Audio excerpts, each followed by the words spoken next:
So did you guys ever have one of them days? You know the ones I'm talking about, right?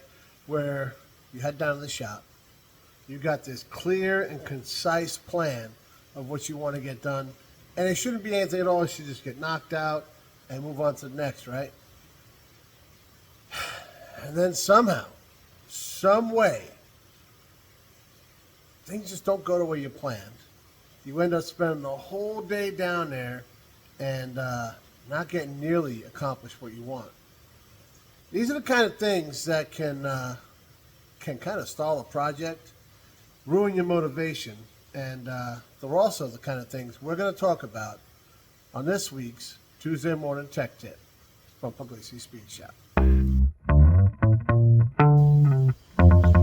So it's a super rainy weekend here in Southern Maryland.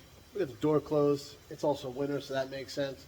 You probably hear the rain coming down, but that usually leads to a lot of progress in the shop. And obviously I'm going to start my walk around in the front so you guys can see I got the grill on, because that's all I accomplished last video, right? I think so. Somebody mentioned that. But we actually accomplished a lot more.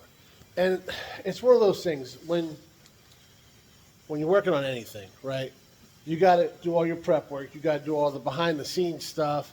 The stuff that, well, some people would say it doesn't even matter, but that's not true. It 100% matters, but nobody can see it. So it might not matter to them, but in order for your project to come out the way you want it to, it matters an awful lot to you. So we spend a lot of time doing things that you just, I guess you could catch them on camera, but it's boring, guys. And obviously, if I don't want to film it, you don't want to watch it. I mean, maybe. I don't know. Tell me if I'm right or wrong there. I mean, I don't know. I know I say that, right? But I watch a lot of the channels, guys, as you guys know. And they do video a lot of things, and some things I skip through. I don't care about them. And some things I'm like, wow, I'm glad they put that on there, because I'm having the same problem, right? And it can kind of help me out. So, yeah, you watch a lot of stuff for entertainment, but a lot of it, whether it's meant as a how-to or not, and I always tell you guys, that's obviously not what mine's about. Sometimes it can help you out. Just like, sitting around bench racing with your buddies, you can figure stuff out without even realizing that you figured anything out. So, I started this whole thing with one idea, and I think I might have just came up with another. Guess we'll sit down and find out. All right, so initially, guys, I was thinking about, the things you saw go wrong in the video. How a few weeks ago, we were messing with the lighting, right? And we had it all figured out. So we thought. But that wasn't the first thing. That wasn't the first thing. So I had the kid put it up here, and here, check it out.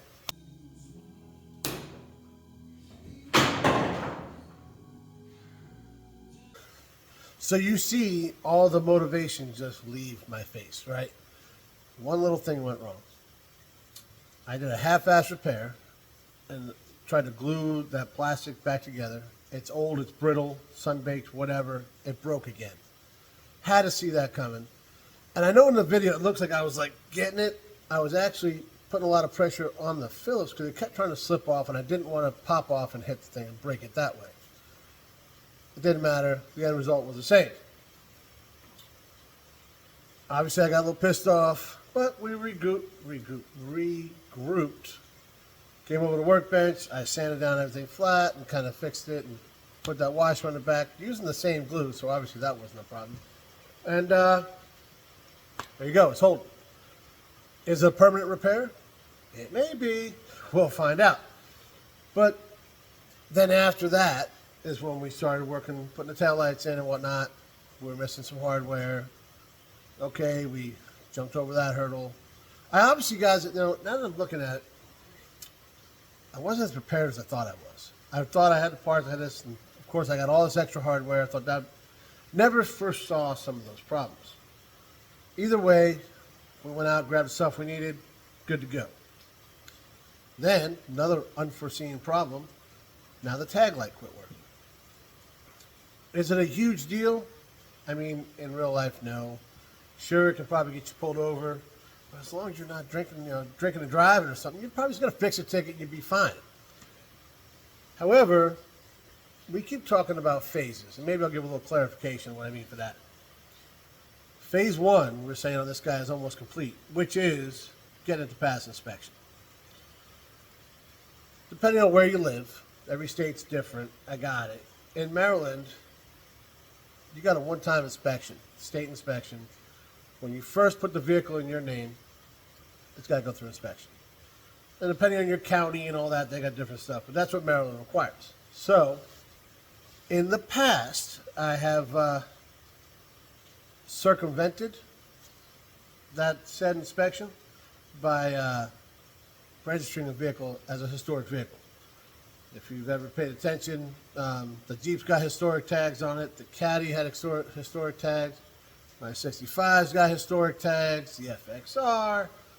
And now they're cheaper, so that's part of it. Because that honestly, well, when we first got the Caddy on the road, it wouldn't have passed inspection. The FXR, be good to go. The 65, when we first got it going, yeah, it would have been good. So some people do it because they don't want to fix things, you know. Some people do it because it's cheaper. And that's really the main reason you should, you know. Well, the real reason you should do it is because you're going to follow all the letters of the law.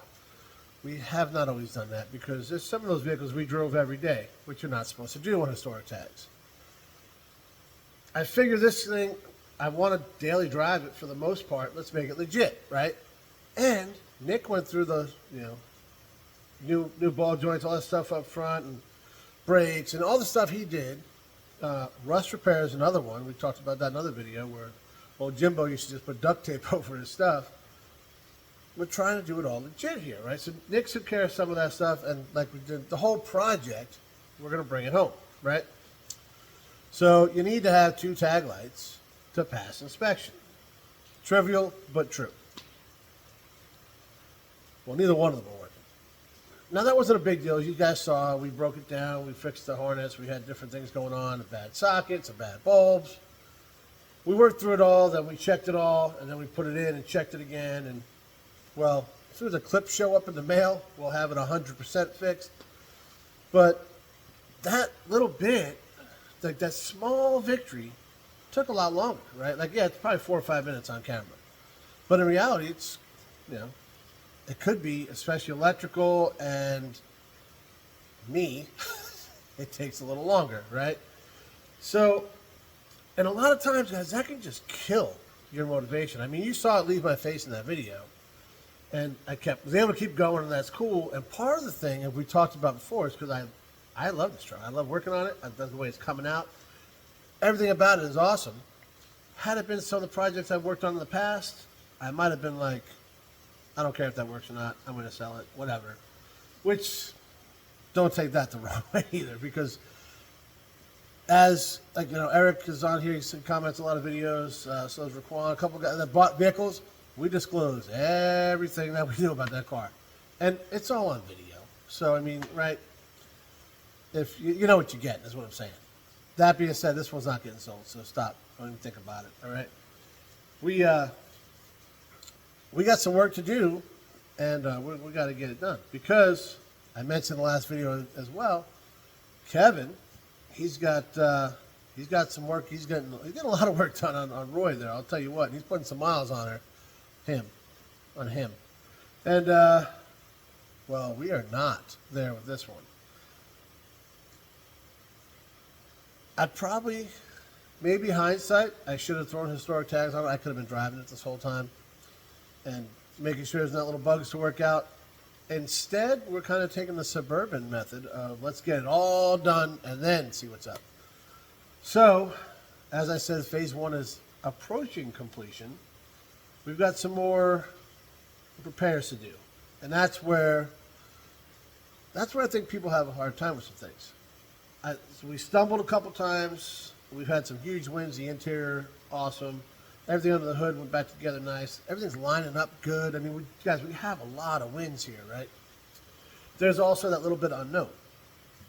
So, for example, you guys will see coming up, I'm about to get underneath this thing and put in some park brake cables, got some leaks I got to take care of, that kind of stuff. Basic maintenance, right? And I'm thinking to myself, what else am I going to find? So, transmission's leaking a little bit. It's probably the pan. When I got the truck from Nick, he actually gave me a kit, a pan kit and all that. Like, hey, it's leaking. You're probably going to need this. So it's not like it was a surprise, right? He also gave me the cables from, like, their back for the park brake, which he planned on doing with the bed off like he had it before. I don't think we want to pull it back off, so we'll probably just get underneath the truck and work like a caveman because we still haven't gotten the lift. Anyways, that's basic maintenance stuff. It's not a huge deal. I've done it a million times before. But in the back of my head, because of how a couple things have gone, I'm like, is this what is something going to be rusted in place? Is something else going to be not good? Is this going to be the wrong part? I mean, all the stuff you shouldn't be doing because, I mean, I'm looking at I'm being negative, right? Glass is half empty, that kind of, all those analogies we've heard our whole lives, right? So there's one, and we talk about it at work and kind of tease about it a little bit, but we tell ourselves a bad story. Right? And that's what I'm doing. There is nothing that should say that this is going to be a problem. But here I am, not even started the job yet, and I'm worried about it because a couple of little things went wrong before. I had to redo some wiring. I had to refix the thing. I mean, guys, honestly, especially with the popularity of these trucks, was there any reason for me to get pissed off about the third brake light thing? I'm sure I could get on Amazon or eBay or whatever and find a third brake light, whether it be an aftermarket one, OEM, whatever, in no time at all and have it here but in a couple of days. But instead, I was like, oh, I'm pissed off, and I fixed it with a washer. I'm not saying you shouldn't fix things with a washer like that because there's absolutely no reason not to. But it's not the end of the world if it doesn't work. So, that being said, I'm going to continue on phase one so we get this inspection done because, guys, I got cool stuff starting to build up back here and it's driving me bananas not putting it in. So I definitely need to get the basics done, stop telling myself a bad story, and just go take care of things. So hopefully you guys can do the same. Hopefully if you're having a rough time, you see you're not alone, and the only way to get after it is to get after it. Thanks for watching, guys.